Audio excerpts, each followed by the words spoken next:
లోకేష్ను గడిచిన 5 ఏళ్లు వైసీపీ నేతలు ఎంత ఎగతాళిగా చూశారో చెప్పనక్కర్లేదు.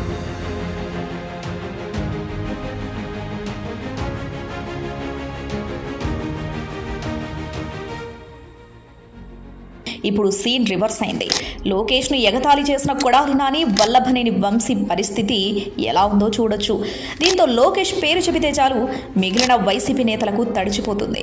రెడ్ బుక్ పేరు వింటే చాలు వణికిపోతున్నారు. మీడియా ముందుకొస్తే చాలు లోకేష్ నామజపం చేస్తున్నారు. తాజాగా అంబటి రాంబాబు చేసిన వ్యాఖ్యలే ఇందుకు నిదర్శనం. మాపై కేసులు ఎందుకు పెడుతున్నారంటూ లోకేష్ను ప్రశ్నిస్తున్నారు అంబటి. లోకేష్ పై కక్ష పెంచుకుంటామని చెప్తున్నారు. వైసీపీ నేతలపై కేసు నమోదైతే చాలు లోకేష్కే అంటగడుతున్నారు. నిజానికి చంద్రబాబు వైసీపీ నేతల విషయంలో చూసి చూడనట్లుగా వ్యవహరిస్తున్నారు.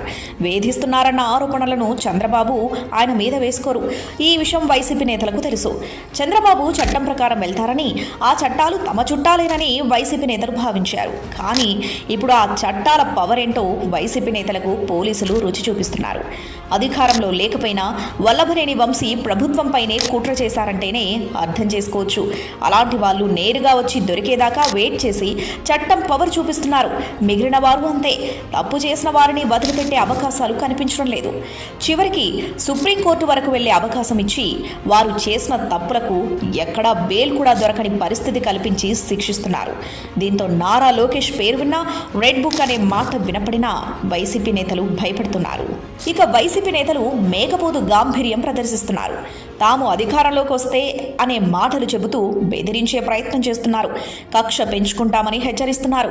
గతంలో చంద్రబాబు, లోకేష్ ప్రభుత్వంలో ఉన్నారు. కానీ ఏనాడు కక్ష సాధింపులకు పోలేదు. పాలన, రాష్ట్ర అభివృద్ధిపై మాత్రమే ఫోకస్ చేశారు. అయితే వైసీపీ నేతలు ఆ వైఖరిని అలుసుగా తీసుకున్నారు.